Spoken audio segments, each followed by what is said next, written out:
Vérissure, le numéro 1 des alarmes en France. Rendez-vous sur vérissure.fr pour votre demande de devis gratuit. Vérissure présente. Sud Radio, parlons vrai chez Bourdin, 9h-10h, Jean-Jacques Bourdin. Bien, il est 9h04, merci d'être avec nous. Vous savez combien nous recueillons avec un immense plaisir la parole des agriculteurs ici sur l'antenne de Sud Radio. Et encore une fois, j'ai bouleversé notre programme puisque de 9h à 10h, nous allons parler agriculture avec de très nombreux intervenants qui vont pouvoir nous dire... Faire le point d'abord. Où en est-on de la colère? Où en est-on des revendications? Où en est-on des réponses apportées par le gouvernement? Sont-elles suffisantes, insuffisantes? Que va-t-il se passer dans les heures et les jours qui viennent? Voilà des questions que nous allons poser. Nous allons réfléchir à tout ça ensemble. Vous allez intervenir, 0826 300 300. Je parlerai des taxis aussi qui manifestent parce que je ne veux pas les oublier. Au cœur de cette colère agricole, il y a aussi des taxis qui manifestent pour tout un tas d'autres raisons, mais nous en parlerons ce matin avant 9h. Benjamin Glaise, avant d'appeler Jérôme Bail, je suis très content d'avoir Jérôme avec nous dans un instant, mais avant d'appeler Jérôme Bail, Benjamin Glaise, les blocages, où en est-on? Alors, province et région parisienne, faisons bien la distinction. Alors, du côté de Paris, on a déjà quelques ralentissements, notamment autour de Rungis. Opération escargot en cours sur l'A13, mais là, ça concerne les taxis, vous en parliez, hein, Jean-Jacques. Sinon, le reste, c'est attendu pour 14h. À partir de 14h, les syndicats FNSEA et jeunes agriculteurs qui prévoient un siège autour de Paris. Au total, 8 points de blocage installés à une quarantaine de kilomètres autour de la capitale sur les principaux axes qui mènent à Paris. Préfecture de police de Paris qui recommande de prendre les transports en commun plutôt que la voiture. 1500 à 2500 tracteurs sont attendus avec des renforts policiers, 15 000 policiers et gendarmes mobilisés, des blindés positionnés à Rungis, mais aussi du côté de Roissy, des hélicoptères aussi utilisés pour suivre le parcours des agriculteurs. Et puis 3 lignes rouges fixées par le ministre de l'Intérieur. On les rappelle, Gérald Darmanin qui ne veut pas de blocage de Rungis ou des aéroports. Il ne veut pas non plus que les agriculteurs entrent dans Paris ou dans les grandes villes. Bien, à Lyon. Ça, c'est pour Paris. Du côté de Lyon, effectivement, ça sera un autre point particulièrement à suivre aujourd'hui, puisque le syndicat de la FNSEA, alors au niveau régional, au niveau de l'Auvergne-Rhône-Alpes, dit l'objectif aujourd'hui, c'est de bloquer Lyon. Pour eux, voilà, blocage de Lyon, c'est la cible, c'est ce qui est visé, avec l'idée aussi, dans les jours qui viennent, de bloquer ensuite Marseille, Toulouse ou encore Bordeaux. Et puis on verra plus tard aussi beaucoup de mobilisation du côté des taxis. Arnaud Rousseau, le président de la FNSEA, était sur RTL ce matin. Sur la poursuite des blocages de routes et autoroutes, il a dit « Notre objectif n'est pas d'ennuyer ou de pourrir la vie des Français, c'est de mettre la pression sur le gouvernement pour faire que rapidement on trouve des solutions de sortie de crise. La capitale va être entourée par un certain nombre de convois de tracteurs, mais à bonne distance, parce qu'on ne souhaite pas de violence, précisant que les agriculteurs prévoient d'être entre 30 et 40 km de la capitale sur les principaux axes autoroutiers à partir de 14h. On fait monter la pression. Je dois m'entretenir avec le Premier ministre Gabriel Attal dans la journée, dit Arnaud Rousseau, le président de la FNSEA, qui sera probablement notre invité demain matin, je l'espère du moins. Bien, Jérôme Bail, bonjour. Bonjour. Comment ça va, Jérôme? Eh bien, ça va. Je commence à récupérer un peu de ces 10 jours un peu compliqués, mais ça va. Bah oui, Jérôme, j'imagine. Vous avez eu le temps de regarder Racing Stade Toulousain hier soir? C'est plutôt Racing Stade Toulousain qui m'a regardé, je crois. Parce que j'avais allumé la télé, mais c'est pas moi qui les ai regardés, c'est eux qui m'ont regardé. Bon, pourquoi? Vous étiez fatigué? Là, je me suis endormi. Bah j'imagine. Pourtant le match était beau. Bon, victoire du Stade Toulousain, je le rappelle, sur le Racing. Bien, et on était heureux de voir ça parce que magnifique match. Bien, Jérôme Bail, passons aux choses sérieuses. Jérôme, j'entends vous êtes rentré dans votre exploitation là. C'est ça. Il fallait s'occuper des vaches, il fallait s'occuper des petits veaux et donc il y a du boulot, mais je continue à faire quelques médias parce que j'ai besoin. On a besoin de continuer à faire entendre notre voix et voilà. Bah bien sûr. Jérôme, vous avez été victime d'une campagne de haine sur les réseaux sociaux. Comment l'avez-vous reçu? Ça m'a pas touché. Ça m'a pas touché parce que 99% des messages que j'ai reçus sont positifs. Ah. Et même des gens, pas plus tard qu'il y a 10 minutes, des gens qui étaient un peu déçus au début de la levée de notre blocage, une personne m'a écrit, m'a dit finalement je comprends très bien et je te remercie parce que tu as été la seule personne qui a réveillé tous les agriculteurs en France. Oui. Voilà. Et les gens n'ont pas tout compris en fait. Et c'est ce que je trouve un peu dommageable et c'est pour ça que je continue à faire quelques médias parce que quand on est parti sur l'autoroute, il faut bien comprendre un truc. C'est qu'on avait l'appui de personne, ni d'aucun syndicat, de personne. On est parti à un groupe de copains agriculteurs qui en avaient marre qu'on ne soit jamais écouté. Place du Capitole, quand j'ai pris la parole, il ne faut pas oublier que si j'ai pris la parole, c'est que j'étais pas content de ce qui avait été dit. Et on n'était pas content. On nous a demandé de ne pas bouger tant que le salon d'agriculture n'était pas passé. Qu'il fallait attendre les annonces du salon d'agriculture. Oui. Nous, on a dit non. On s'est révolté. Après, le but du jeu, je vais vous le dire, on n'aurait jamais cru que ça prenne une ampleur pareille. Oui. Ça l'a prise. Bon, tant mieux. Mais le but du jeu, c'était pas de sauver tous les agriculteurs de France au début. C'est pour ça qu'on était parti sur 3 revendications.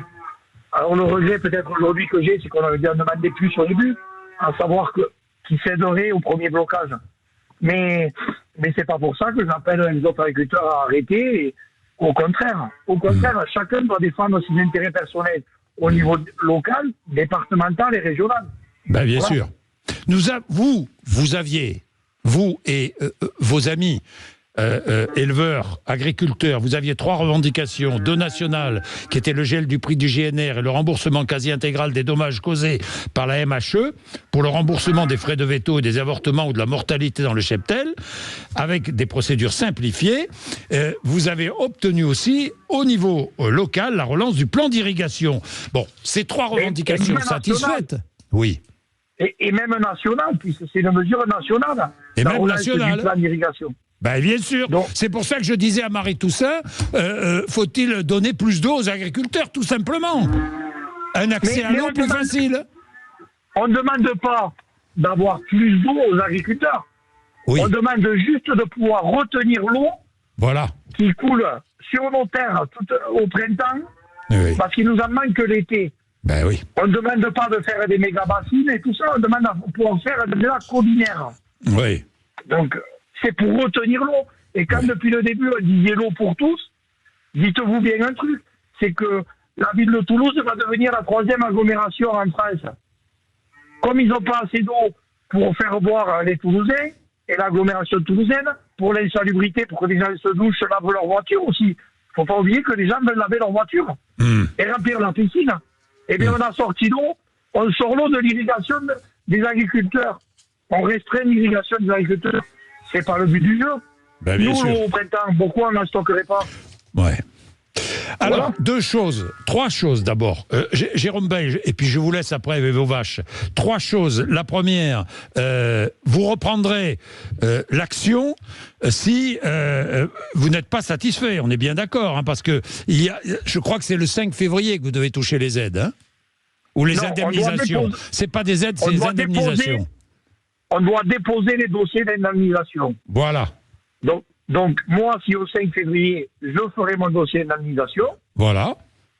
J'espère qu'il sera de suite pris en compte comme c'est annoncé. Si on me dit finalement on repousse au 12, c'est que le gouvernement aura trahi ma parole et leur parole, et on peut repartir au combat. Voilà. Moi, sur les 3 revendications, j'avais donné ma parole que si on avait les 3 plus avenues de Gabriel Attal sur le pont de l'autoroute, on lèverait le blocage. Donc j'ai tenu ma parole. S'ils ne tiennent pas leur parole, par contre, eh bien, on remettra entre parenthèses le bordel. Est-ce que vous avez pu discuter comme vous vouliez avec Gabriel Attal? Bien sûr. Bien sûr, et je lui ai expliqué clairement les choses. Je lui ai dit, l'agriculture française ne se sauvera pas avec ces 3 mesures. Oui. Et je pense qu'il en a conscience, puisqu'il en a amené 14 mesures le premier jour. Oui. Vous savez, allez voir les agriculteurs dans le nord de la France qui ont toutes leurs marchandises inondées à chaque pluie, parce que pour la simple et bonne raison qu'il y a des gens qui interdisent de curer les canaux, des canaux et des fossés qui ont été créés par les Romains à l'époque, qui les entretenaient. Et bien il a mis une loi pour qu'on puisse refaire ça sur simple déclaration. Il a été à l'encontre de tous les écologistes qui nous interdisent d'entretenir nos fossés. Parce que Dites-moi... celui des canaux qui ont été faits à l'époque, c'était pour faire évacuer l'eau. Hein. Ben, bien sûr. Jérôme Bail, 2 petits points pour éclaircir les choses. Allez-y, les 5 minutes. Jérôme Bail, le petit papier que vous avez donné à Christophe Béchu, ça a provoqué des quantités de réactions, souvent stupides d'ailleurs sur les réseaux sociaux, mais c'était quoi ce petit papier? Mais je peux vous le dire, c'est le numéro de téléphone d'une personne qui m'a demandé de faire passer son numéro parce que ça fait plus de 10 ans qu'il est dans une situation précaire et qu'il attendait des réponses de l'État qu'il n'avait toujours pas. Ouais. Et il m'a envoyé un message quand j'étais en direct, je peux vous le lire si vous le voulez. Oui. Et cette personne-là, c'est « Bonjour Monsieur Bail, je m'excuse de vous obliger alors que vous êtes avec Monsieur Gabriel Attal, j'ai un message personnel à lui faire passer. J'ai envoyé un SMS à Monsieur Ludovic, qui était le propriétaire de la ferme. Merci de prendre quelques secondes pour dire à Monsieur Attal que je compte vraiment sur lui pour me sortir d'une situation insupportable. Oui. Je m'appelle Pascal Bip Bip Bip. Mon numéro de téléphone est 06 50 Bip Bip Bip. Et Monsieur Fesneau m'avait laissé sa carte de visite lors du salon de l'agriculture, alors que j'avais rencontré Madame Elisabeth Borne. Ouais. Merci d'avance. Bien cordialement, je suis de tout cœur avec les agriculteurs. Voilà. Eh ben, c'est Donc très moi, simple. bête et discipliné, mais quand j'ai reçu le message pour vous dire que je reçois plus de 200 messages par jour et 200 rappels, je l'ai fait de suite et je lui ai donné.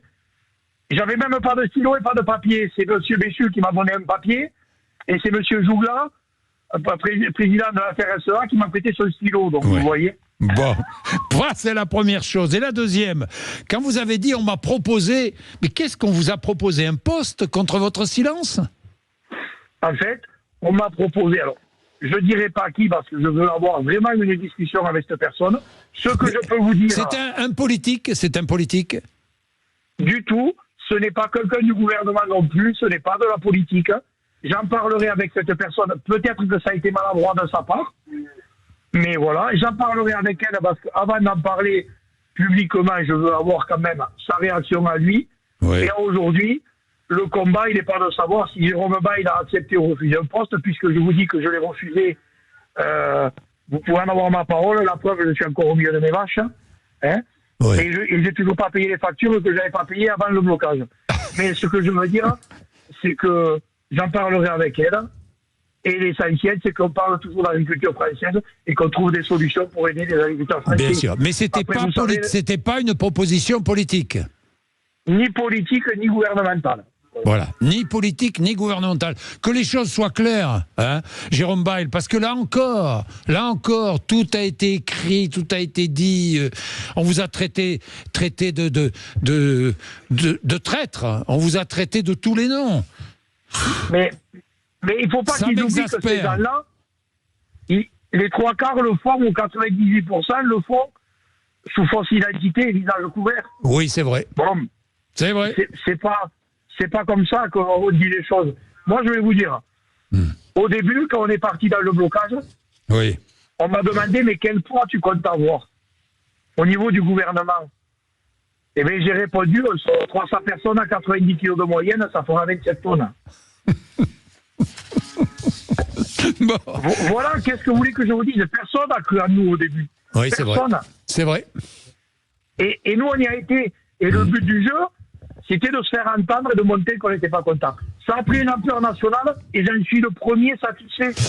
Maintenant, nous, en bas, on a lancé la roue. Voilà. Eh bien, il faut que les autres continuent à le pousser. Est-ce que vous monteriez à Paris? Mais s'il faut qu'on y monte, on y montera. Si l'État ne respecte pas ses engagements envers nous et continue à pas nous écouter, on le fera très bien. Il n'y a pas de souci. Moi, j'ai jamais dit et j'ai jamais appelé à lever tous les blocages. Moi, j'ai dit, Jérôme Bail, depuis le premier jour, il a 3 revendications. Plus la venue de Gabriel Attal sur l'autoroute. On a eu les 3 revendications. Et la venue de Gabriel Attal sous le pont de l'autoroute, qu'il faut le savoir, est venue sans l'accord de sa sécurité quand même. Mais il m'a dit, vous étiez porté garant de ma sécurité si je venais sous le pont de l'autoroute, donc je viens. Merci, Jérôme Ball. Parole, j'aurais pas tenu parole à ces engagements que j'avais eus. Oui. Il y en a bien des gens qui m'auraient critiqué en disant que j'étais pas un homme de parole. Ben, bien sûr, bien sûr. Bon, Jérôme Bail, je vous laisse avec vos vaches. Merci beaucoup. Hein? Merci beaucoup. Elles vous attendent, là. C'est l'heure de quoi, là? Je suis en train de m'occuper des petits veaux, il faut les peser, il faut les traiter pour les poux, il faut s'occuper des bêtes. Et depuis un moment, ils n'ont pas vu, donc mais il faut faire le boulot. Mais Exactement. En tout cas, merci à vous de m'avoir donné l'antenne pour pouvoir éclaircir quelques points. Mais vous savez qu'ici, on donne l'antenne à tout le monde. Et à vous, comme les autres. Jérôme, merci dans tous les cas. Hein. Merci beaucoup. Au moins que les choses sont claires. Hein?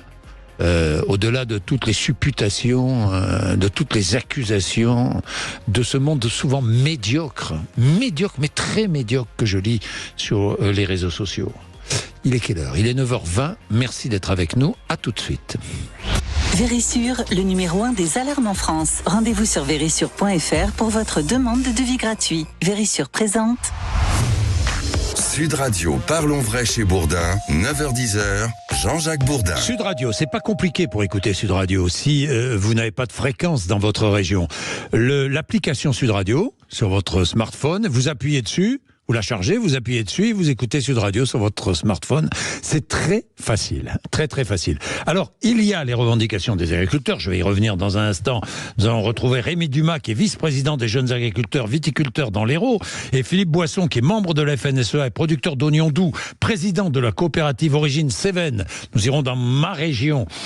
Ensuite, nous aurons Jean-Paul Pelleras, qui est journaliste spécialiste de l'agriculture, et puis nous aurons la porte-parole de la Confédération paysanne, mais en attendant, parlons des taxis qui sont vraiment mobilisés dans de nombreuses villes. Notamment à Toulouse et Bordeaux, où c'est très compliqué. C'est très compliqué.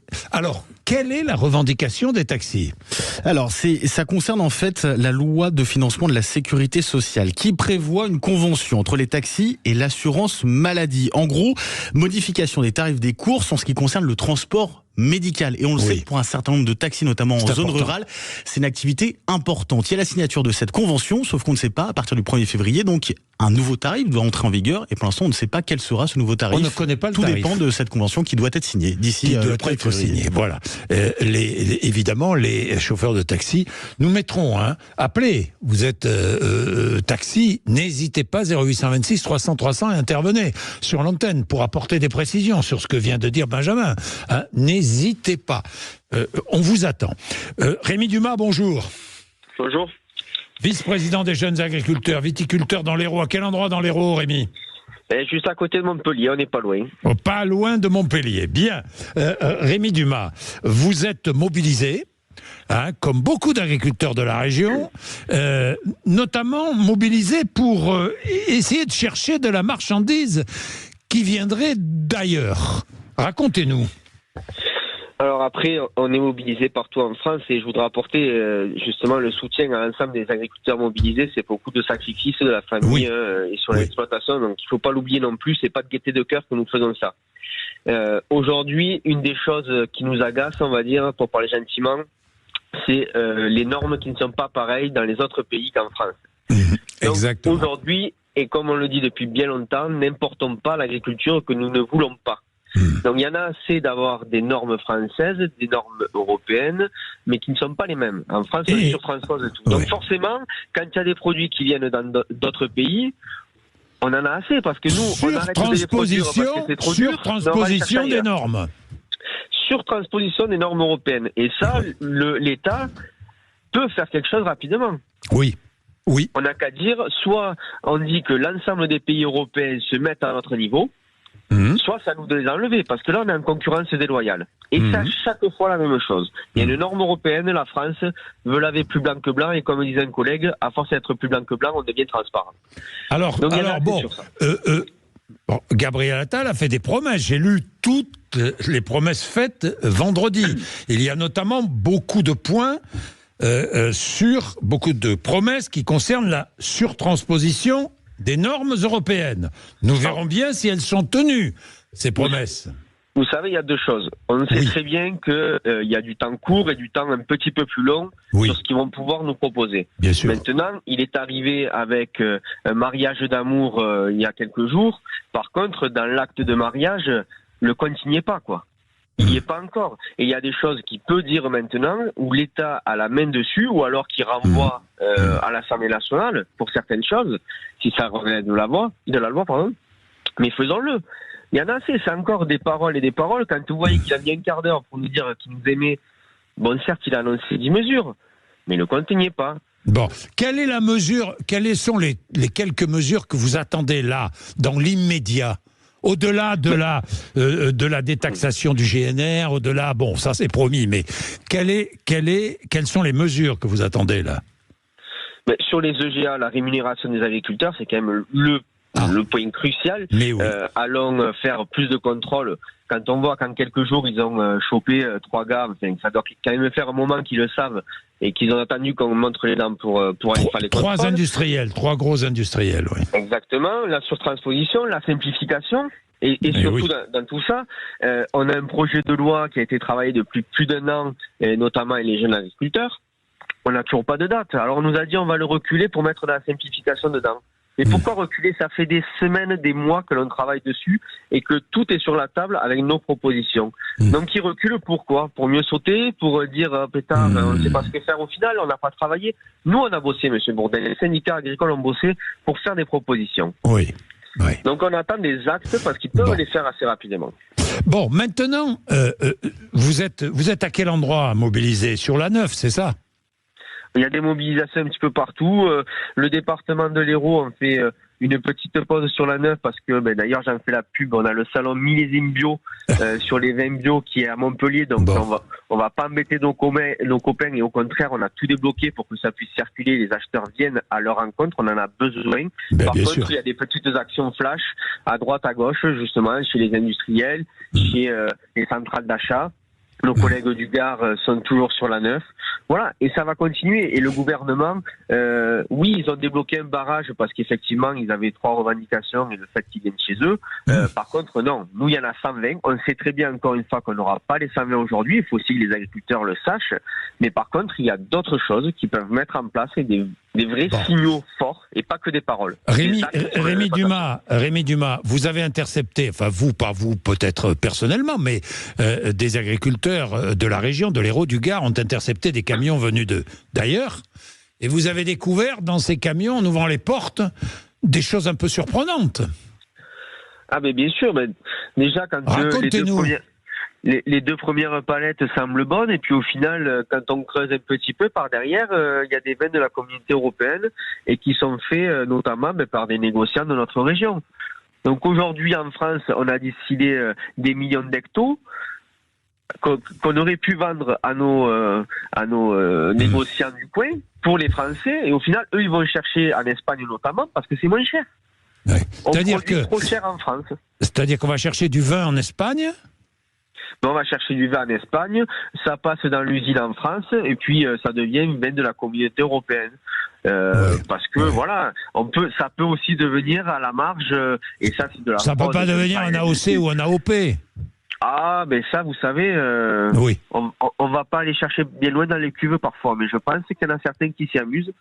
Donc voilà, et c'est malheureusement là où on produit en France un produit de qualité et qu'on n'arrive pas à vendre parce qu'il est trop cher. Donc on demande aussi à l'État, pour nos concitoyens, de pouvoir produire de l'alimentation et du vin moins cher, afin que ce soit accessible à un maximum de personnes et un maximum de nos concitoyens. On sait très bien qu'ils font les efforts. Il faut peut-être qu'ils le fassent un petit peu plus parfois, mais aussi à l'État français de dire on produit moins cher la production française, au moins on peut revendre à nos concitoyens, à nos voisins. Merci Rémi Dumas, merci à vous. Merci.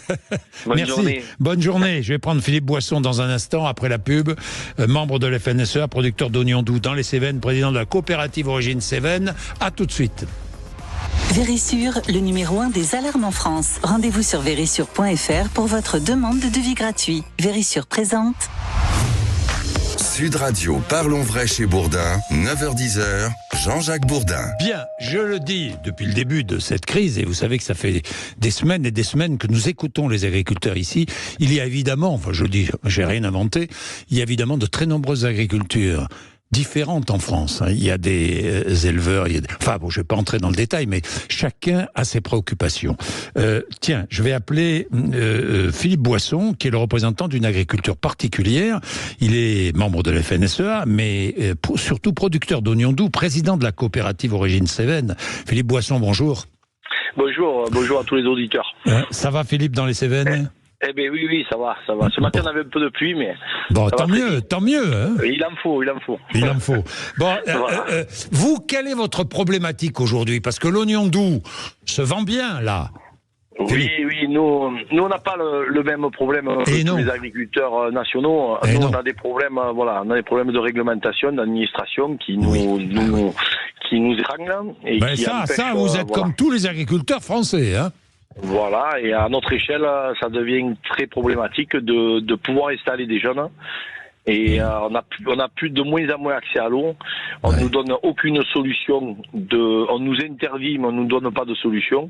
Ouais. Et on se retrouve complètement coincé. On a une production qui est connue nationalement. On vend nos oignons en Europe. Ouais. On n'a pas de problème de vente. Nous, on a un problème juste de production, d'arriver à produire des oignons. Alors, parce que là, vous mettez le doigt. Beaucoup demandent à ce que on freine les importations venues de l'étranger. C'est bien de vouloir freiner les importations, notamment de produits qui ne sont pas produits dans les conditions sanitaires françaises, mais vous exportez. Donc si on freine les importations, le risque c'est qu'on freine aussi les exportations. Voilà, mais bon, ne vous inquiétez pas, il rentre beaucoup d'oignons espagnols donc sur le marché français. Oui. Et je pense que la balance se fera rapidement. Oui. Ce qui est sûr, c'est que nous, on respecte des règles. On a des cahiers des charges. Bon, l'AOP, qui est quand même un cahier des charges très important, qui vraiment fait les choses comme il faut. On est en global gap. On a évolué, dans tout ce qui est cahier des charges. On a fait les agriculteurs depuis une vingtaine, trentaine d'années, on fait d'énormes efforts. C'est vrai. On essaye de tout le temps d'améliorer nos pratiques, on utilise des produits de moins en moins dangereux. Il faut quand même que les gens s'en rendent compte. Et ce qu'on voit, et on l'a vu ces jours-ci à Nîmes, c'est que quand vous ouvrez un camion, on voit des choses qu'on ne comprend plus.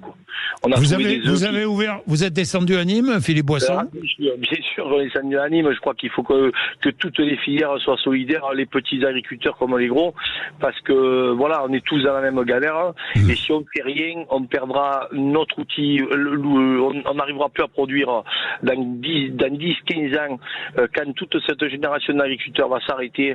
Il n'y a pas assez de jeunes qui reprennent ce métier, c'est bien dommage parce qu'il y a un avenir dans l'agriculture, mais laissons-nous travailler, nous on demande de travailler, on ne manifeste pas pour, nous on manifeste pour pouvoir travailler, continuer à travailler, avec les mêmes règles que les autres pays. Voilà. Mais Philippe Boisson, vous êtes descendu à Nîmes, vous avez ouvert les camions qui roulaient sur la 9 ou sur la 54 qu'avez-vous vu?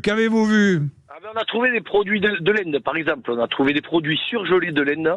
Ça nous a fait un choc parce que laine, c'est pas l'Europe. Hein. Oui. De laine. De laine, oui. Produits, d'Inde. C'était quoi comme produit? Il y avait de la grenade congelée, qui était dans des cartons. Là, quand on parle d'écologie, il faudra qu'on nous explique aux agriculteurs un colis qui part en avion de l'Inde, qui vient en Europe, qui vient dans notre territoire, qu'on ne parle plus d'écologie. On ne peut plus parler d'écologie quand on voit des aberrations pareilles. Il faut arrêter les produits, ils arrivent de l'autre bout du monde. Et on nous dit que l'agriculture pollue, mais quand on voit ça, c'est inadmissible. Et oui, mais les grenades, on en produit en Europe, des grenades. Bien sûr, mais on en produit dans le Gard, dans le Gard, oui. Voilà, mais le problème, c'est que, après, ça doit être sûrement le prix, je sais pas. On ne comprend pas tout, hein. Vous voyez sûr. Beaucoup de vins espagnols, on a vu des pommes de Pologne. Alors on n'a rien contre les pommes de Pologne, mais on on a des producteurs en France qui sont capables de vendre des... Et notamment dans les Cévennes, je le rappelle. Exactement, on est passé en bio, on a fait l'effort, voilà, on a passé notre verger en bio, on essaye de faire, les agriculteurs font des efforts depuis des années, et il y a très peu de reconnaissance, et ça devient vraiment pénible à supporter. Alors, restez avec nous un peu encore, je vous garde, hein, Philippe. Oui, pas de problème. Jean-Paul Pelleras est là, journaliste bien connu maintenant, spécialiste de l'agriculture et éleveur sur l'Aubrac. Bonjour Jean-Paul Pelleras. Bonjour. Ça va ? Ça va. Jean-Paul, vous entendez Philippe Boisson, qui est donc dans nos Cévennes, qui est président de la coopération Origine Cévennes sur les oignons doux. Vous l'entendez parler. Qu'est-ce que vous avez envie de dire de votre côté ? Écoutez, tout simplement qu'il y a eu depuis des décennies, les producteurs notamment du midi de la France, qui n'ont pas été entendus. Ils dénoncent ce qu'ils dénoncent actuellement, ils dénoncent depuis 30 ans. Oui. Voilà, et puis ils n'ont pas été entendus ni par les gouvernements successifs, ni par le syndicalisme à vocation générale, auquel j'ai appartenu, puisque j'étais maraîcher dans les Pyrénées-Orientales. Oui. Et bon, écoutez, aujourd'hui, voilà, c'est tout. On constate ces distorsions. Mais elles sont là. Jean-Paul Pelleras, vous êtes éleveur aujourd'hui ? Non, je vis sur l'Aubrac. Je suis devenu journaliste parce que malheureusement... Vous avez quitté Oui. Oui, j'étais maraîcher, arboriculteur dans les Pyrénées-Orientales, et je suis aujourd'hui donc journaliste que l'on consulte effectivement parce que j'ai également été syndicaliste. Et voilà, vous êtes sur l'Aubrac. Je suis sur l'Aubrac. Voilà, mais je vais régulièrement dans les Pyrénées-Orientales. Évidemment, je fais voyage entre les deux régions, on va dire. Bon, Jean-Paul Pelleras, ce matin, j'avais Marie Toussaint, qui est la candidate tête de liste écologiste aux prochaines européennes, et elle me dit, nous soutenons les agriculteurs. Vous pouvez l'entendre, ça ?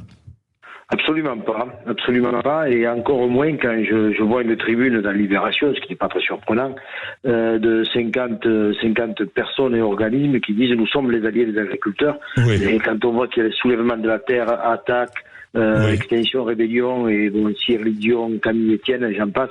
C'est inacceptable. Ce sont des gens qui passent leur temps à dénigrer, à stigmatiser le monde agricole depuis des années, de plateau télévision en plateau télévision, alors qu'ils ne connaissent de l'outil ni l'usage ni le prix, et que ils ne sont absolument pas qualifiés, à mon sens, pour parler d'agriculture. Voilà, c'est tout. Il y a une forme d'indécence et de provocation dans cette attitude. Jean-Paul Pelleras et Philippe Boisson, je constate aussi à l'occasion de cette crise grave agricole, il va bien falloir des réponses. Il y a eu des premières réponses, mais il va falloir d'autres réponses pour calmer et pour essayer de donner un avenir aux agriculteurs. Je vois quand même une dissension syndicale forte. Est-ce que ça ne nuit pas, franchement, au combat des agriculteurs ? Philippe Boisson, vous êtes membre de la FNSEA. Moi, sur le sujet syndical, je trouve qu'il y a quand même une cohésion quand même du monde agricole en règle générale. Hein. Bon. On a quand même les gens suivent les mouvements.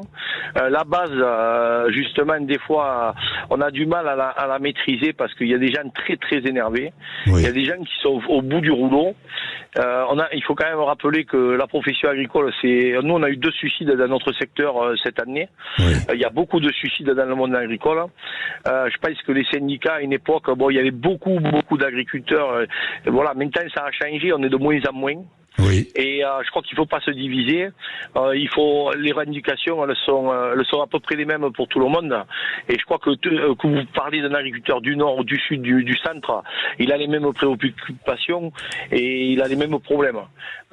Il faut vraiment faire quelque chose pour sauver les terres agricoles, sauver les quelques agriculteurs qui restent, parce que je peux vous dire que la génération 40-60 ans, qui est actuellement très majoritaire, qui représente peut-être 70% des agriculteurs, le jour où elle va s'arrêter et prendre la retraite, si elle n'est pas bien grosse la retraite agricole, malheureusement, mais je peux vous dire que derrière il y a très peu, on voit très peu de gens arriver.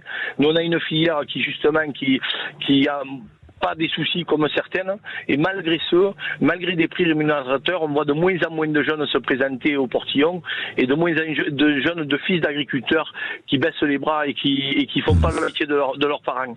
Et un agriculteur, il doit transmettre, c'est la priorité du métier, c'est la transmission, c'est de génération en génération et c'est en train de disparaître. Et ça, c'est très grave parce que on peut s'improviser agriculteur et j'ai rien contre les gens qui sont pas de ce métier. Mais attention, c'est un métier qui est dur, qu'il faut s'adapter aux conditions climatiques et c'est pas toujours facile. Bien sûr. Voilà. Merci Philippe Boisson et mangez des oignons des Cévennes. Ouais, je vous le dis tout de suite parce que c'est une merveille, hein, les oignons doux. C'est une merveille, c'est quelque chose de particulier. Merci encore. Merci beaucoup. Jean-Paul Pelleras, vous êtes d'accord avec Philippe Boisson là sur ce qui vient d'être dit? Jean-Jacques Bourdin, si je suis devenu journaliste, c'est que j'ai dû arrêter mon métier d'agriculteur. Oui. Et à un moment donné, tout simplement déposer le bilan parce que nous étions laminés par les importations du Maghreb et notamment d'Espagne. Aujourd'hui, je crois qu'on ne peut pas comparer et mettre, disons, sur le même niveau les céréaliers du nord de la France avec un arboriculteur du Midi. Bon, écoutez, d'autant que les vignerons, les arboriculteurs, les maraîchers ne perçoivent pas d'aide directe de la politique agricole commune. Il n'y a aucun amortisseur économique quand les choses ne se vendent pas. Bon, il faut quand même commencer à l'expliquer comme il faut. Alors, que l'on soit tous unis, moi je veux bien. Mais pendant 30 ans, où étaient les grands syndicalistes, et encore une fois, j'en ai fait partie, où étaient les syndicalistes parisiens, lorsque nous étions en train de perdre absolument tout dans le Midi, je le redis, de 250 millions de pieds de salade produits dans les PO, on est tombé à moins de 30, de 50 000 hectares de vignes, par exemple, on est tombé à 17 000. C'est tout. Et bientôt, il ne restera plus rien. Oui, mais Jean-Paul Pelleras, sur la vigne, vous savez très bien que de nombreuses vignes ont été arrachées parce que le vin produit n'était pas de très grande qualité aussi, Jean-Paul Pelleras. À un moment donné, il y a eu beaucoup d'importations. Oui, également. C'est vrai aussi. C'est vrai aussi. Il y a eu beaucoup d'importations. Donc, donc là, ça c'est quand même une difficulté. Donc, je pense que moi, je ne suis pas du tout, je n'irai pas à l'encontre de certaines positions de la FNSEA globale, mais sur des productions, certaines productions, il faut aujourd'hui qu'il y ait une meilleure répartition des soutiens et de la considération. Sinon, ça n'ira pas. Moi, je ne peux pas entendre qu'un céréalier du nord de la France est comparable à un maraîcher catalan. C'est pas possible. Bien sûr. Merci Jean-Paul Pelleras. Je vais appeler à 9h46 l'un des syndicats agricoles qu'on entend peu, moins. On entend, mais moins. Il s'agit de la Confédération Paysanne, syndicat de gauche, et sa porte-parole sera avec nous, Laurence Marandola, dans un instant. Mais je voudrais aussi que l'on se tourne vers les taxis. N'hésitez pas, 0826 300 300. Je pense que nous allons avoir un représentant des taxis ou un taxi qui va nous expliquer quelle est la situation, parce que la colère est là aussi chez les taxis. Et Benjamin Glaise surveille la situation. Vous allez nous dire, autour de Lyon, autour de Paris, où est-ce qu'on en est ? De Marseille, de Bordeaux, de Toulouse. Ça a bougé là ou... il y a toujours, notamment du côté de Toulouse, ça reste encore très compliqué au niveau de la circulation, de l'aéroport à la préfecture en passant par la rocade. Pas mal d'opérations escargots qui ont rendu la circulation très compliquée avec des préfectures à droite à gauche qui conseillent finalement de prendre les transports en commun plutôt que la voiture, même si du côté des transports en commun, on le voit, les bus, ils ont du mal à circuler aussi. Évidemment. Et si vous voulez témoigner, nous raconter ce que vous avez vécu, vous étiez bloqué par exemple, 0826 300 300, c'est à vous. Cet espace entre 9h et 10h là est à vous. 9h48. Vérissure, le numéro 1 des alarmes en France. Rendez-vous sur vérissure.fr pour votre demande de devis gratuit. Vérissure présente. Sud Radio, parlons vrai chez Bourdin, 9h-10h, Jean-Jacques Bourdin. Bien, en ligne avec nous, Laurence Marandola, qui est porte-parole de la Confédération Paysanne. Bonjour. Bonjour. Merci d'être avec nous. Alors, j'ai vu que vous étiez éleveuse de lamas, c'est ça ? Alors, moi, je suis paysanne en haute montagne en Ariège et sur ma ferme, il y a 3 ateliers, l'élevage de lamas pour la laine, des pommes et des plantes aromatiques. D'accord. Est-ce que la Confédération Paysanne appelle à bloquer Paris? Non, la Confédération Paysanne est extrêmement mobilisée depuis maintenant une dizaine de jours. sur des mobilisations à caractère local dans les départements. Il y en a eu toute une séquence hier, avant-hier, il y en aura aujourd'hui, il y en aura demain. Voilà, c'est ça aujourd'hui le type de mobilisation qui est le nôtre. Nous serons à Bruxelles jeudi à l'occasion du Conseil des présidents et on n'exclut pas la possibilité du Conseil européen, tout à fait, parce que les revendications que l'on porte autour de l'arrêt du libre-échange et de dispositions très fermes de l'interdiction d'achat de nos produits en dessous du prix de revient, il y a des dispositions qui sont franco-françaises, qui peuvent bouger vite, enfin en tout cas ouvrir des chantiers dans la loi pour cette interdiction de toute transaction en dessous de nos coûts et de la rémunération de notre travail. Et d'autres choses, Bruxelles, c'est important, parce qu'on ne peut pas d'une main dire il faut protéger l'agriculture contre la concurrence déloyale, c'est aussi notre demande, et continuer à signer à tour de bras des accords de libre-échange. Là, c'est complètement incompatible, ça c'est des injonctions contradictoires. Bien, alors les accords de libre-échange, c'est vrai que ils sont pour la plupart des agriculteurs, c'est une catastrophe, même si les accords Mercosur, pour l'instant la France dit non, nous verrons bien, Mercosur c'est avec l'Amérique du Sud, que les choses soient claires. Mais ça permet aussi les accords de libre-échange parfois d'exporter des produits français, du vin, des porcs, des fromages dans le monde aussi. Bien sûr. Alors le commerce est important, mais on parle pour la Confédération paysanne, la base du commerce doit se faire sur des bases justes qui permettent à tous de travailler dans des bonnes conditions et de ne pas être mis en concurrence déloyale.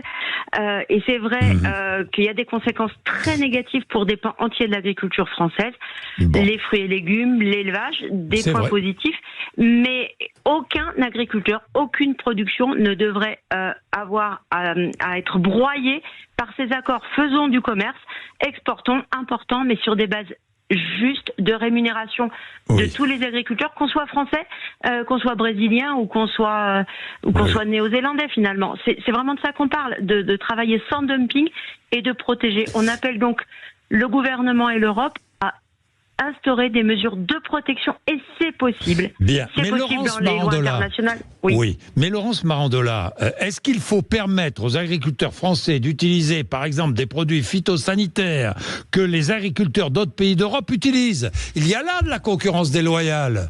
Bien sûr, mais la meilleure façon de rompre cette concurrence, c'est au contraire d'avoir une ambition commune européenne pour avancer, pour ne plus utiliser les produits les plus dangereux, par exemple. J'imagine que tous les auditeurs, tout le monde est d'accord. On ne peut pas se permettre d'utiliser des produits extrêmement dangereux pour notre santé. Il faut plutôt pousser à ce que ça devienne une règle européenne pour qu'il y ait plus de concurrence déloyale. Mais il y a des réalités aujourd'hui. Que ça devienne des règles européennes dans le futur, oui, mais il y a des réalités aujourd'hui. La concurrence déloyale, elle est quotidienne.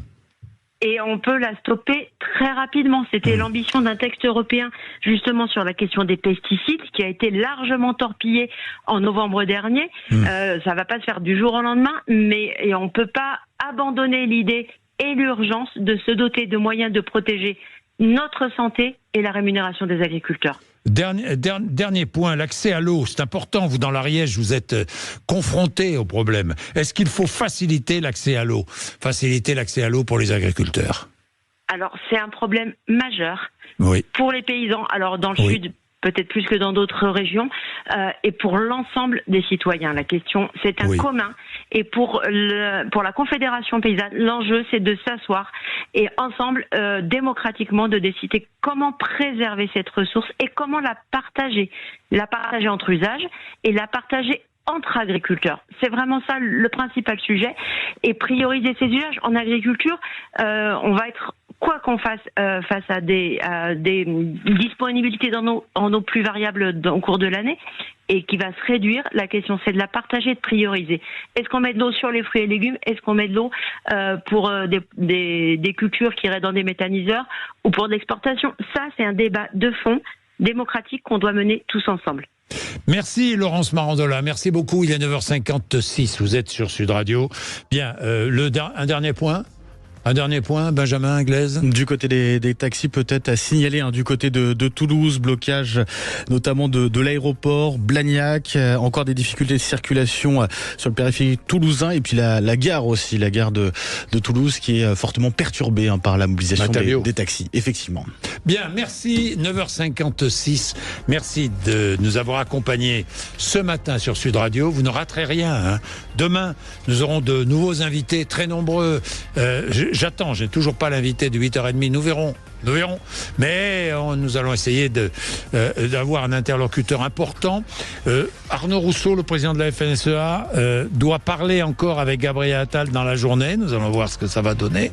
Et Gabriel Attal, rappelons-le, qui va prononcer demain après-midi son discours de politique générale. J'imagine qu'il va parler agriculture. Dans le discours, j'imagine. Bien, Sud Radio Média, tout de suite, juste après les informations. Vous ne ratez rien en écoutant Sud Radio. Eh bien, Christine Bouillot et Gilles Gansman vont recevoir la comédienne Chantal Latsou. Sud Radio, parlons vrai chez Bourdin, 9h-10h, Jean-Jacques Bourdin. Avec Vérissure, le numéro 1 des alarmes en France. Rendez-vous sur vérissure.fr pour votre demande de devis gratuit.